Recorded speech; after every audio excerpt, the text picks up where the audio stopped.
Welcome to the Elite BSC podcast, where our entire focus is helping commercial janitorial contractors succeed. You want a growing company, a thriving team, and healthy profits, and we are here to help. My name is Jordan Tong. I'm the founder of Elite BSC, a company dedicated to helping janitorial companies grow and thrive. I also serve as CEO and one of the owners of France Building Services. France is a janitorial company employing nearly 600 people. Since 2007, we grew from 1.5 million to more than 20 million in annual revenue and built what I think is one of the best teams in the world.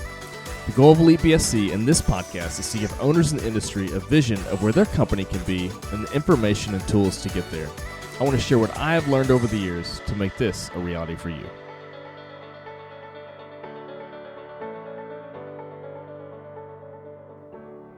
Hey, cleaning contractors, Jordan Tong here with Elite BSC. So in the last episode that came out last week, we talked about 5 reasons that you aren't selling more jobs. So 5 particular things that we went through that may be hindering you from hitting the kinds of sales numbers that you would like to hit with selling cleaning contracts. And, those roughly were waiting for just waiting for people to come to you, for fish to swim up to the boat, as it were. Number 2, chasing too many marketing channels. Number 3, going after the wrong kinds of things. Number 4, having a mentality of we will take anything. And lastly, not having a niche. And I think all of these could contribute. I'd say, if we're all honest and we're assessing how we're doing, if we're underperforming from a sales standpoint, it's very likely that we're guilty of, 1 or 2 or more of these things. So I want to look at, in this episode, 5 more reasons that maybe aren't selling more jobs, that, you think, I should be selling more. I wish I was selling more jobs.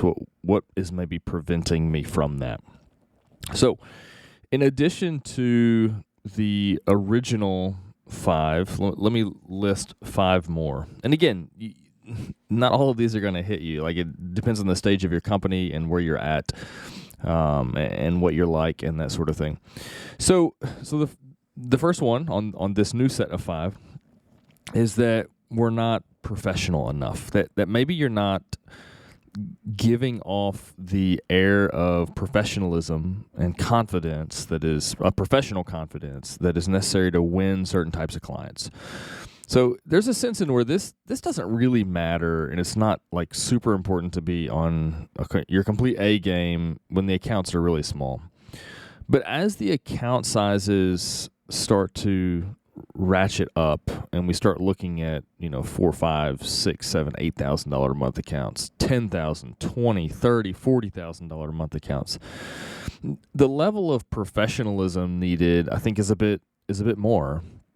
And it will require more, because often you're going to be dealing with a bit more sophisticated buyers in those situations. And so when I say professional, so let me maybe unpack a little bit what I mean by that. So it's obviously going to be in the way we dress, in the way we present ourselves when we're in person in front of the customer. It's also going to be like how we communicate. And so just in the emails that we send, like, are they riddled with spelling and grammar mistakes, or are our emails, do they look professional?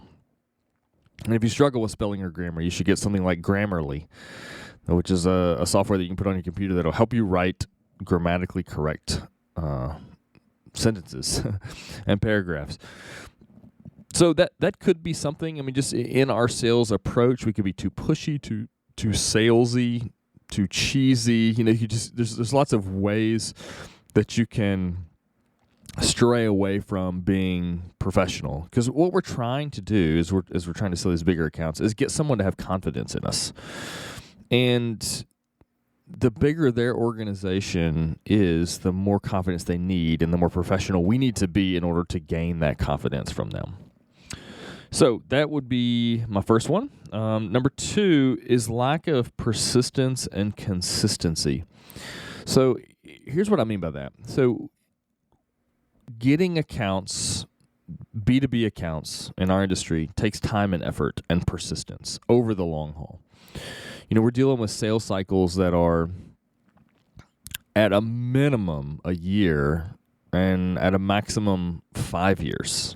So before people think about bidding out, it's going to be at least a year, 2, 3, maybe up to 5. And some people just, if they're happy, they don't bid out at all, ever.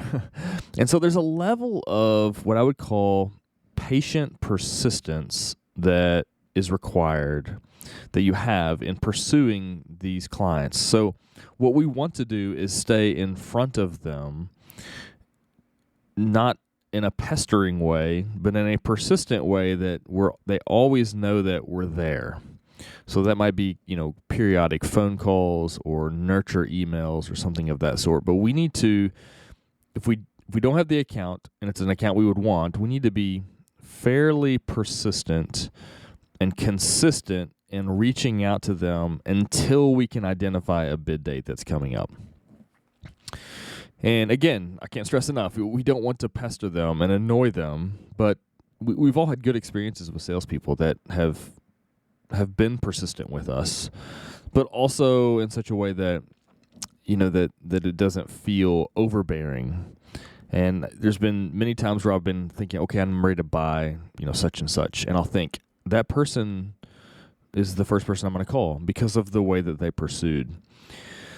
So that would be number 7. I think there is a sense in where if you have grit and you're going to stick it out and you're going to be persistent, you're going to find deals and you're going to have opportunities that are going to present themselves.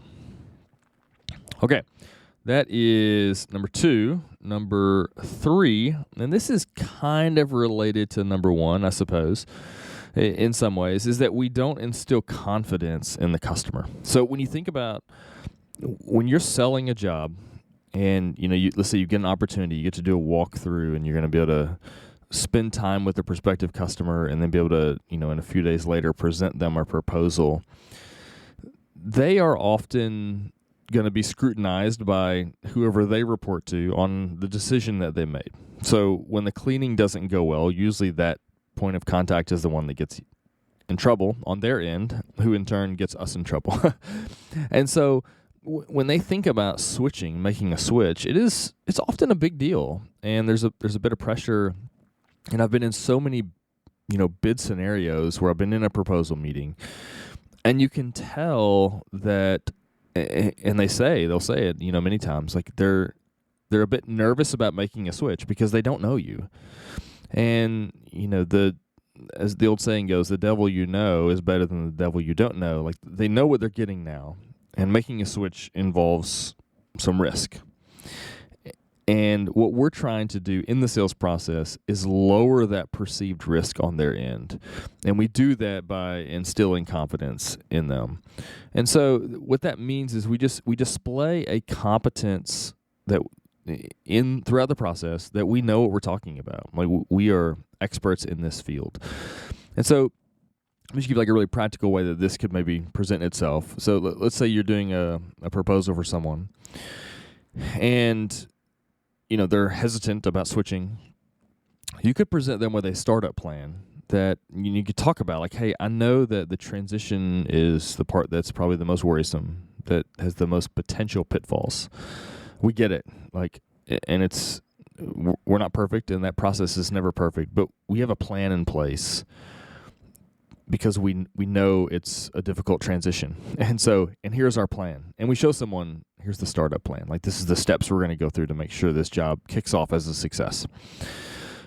Reference letters are another way to instill confidence in a prospective customer. So there's lots of little things that we can do that will help instill confidence, because we want them to perceive us as reliable and trustworthy so that they have confidence in us.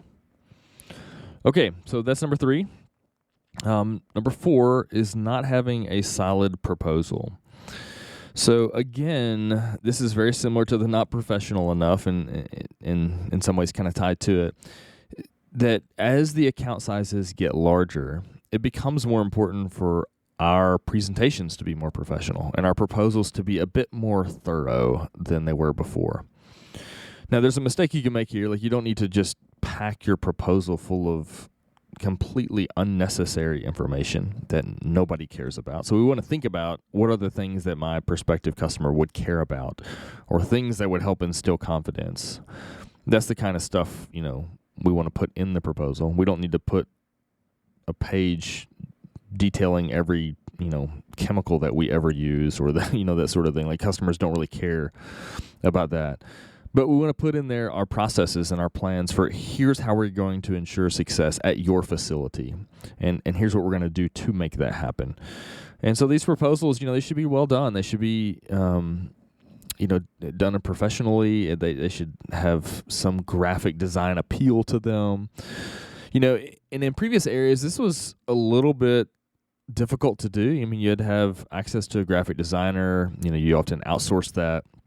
And it can get quite expensive. You can actually, with some of the online tools now, you can actually do this really, really simply and cheap now. So, like, for instance, a platform that we use a lot is called Canva. And in Canva, there's a free version and then there's a paid version. And, even the paid version is not a whole lot. And you can design some really great proposals there. If you need help designing a proposal, it's actually a service that we offer at Elite BSC. We do proposals for quite a number of people, and we use Canva to help produce those. So we can help with that if you need help. But it's an easy tool. I mean, anybody that has any graphic design sense at all, even on a small level, can pick up Canva and get started. So I'd encourage you to check out that tool and just really make sure that your proposals are solid, that they, again, instill confidence. So lastly, and this one, it almost feels weird saying this one at the end because it's kind of a catch-all in some regards. And in some ways a summation of the 9 previous reasons before. It's not having a proven sales system. So not having a system in place that you are following. And by a system in place, I mean we're out prospecting and we're looking for prospective customers that we would like to do business with. Then we're going through a process of calling them and trying to identify decision makers and vet whether or not they're actually someone we would want to pursue. Step 3, nurturing them with emails. And step 4, doing follow-up phone calls to try to get bid dates, that sort of thing. And then a process for what your proposal looks like, etc. So having that process that's continuously, persistently being carried out on a consistent basis over the long haul will produce results. And this, this is true of anything that you're doing. I mean, if it's a diet that you're doing or an exercise regimen or a new, skill you're trying to learn or whatever it is that you plod away day after day, week after week, month after month at the tasks that are going to help push the ball down the field. It's going to generate results for you in the long term.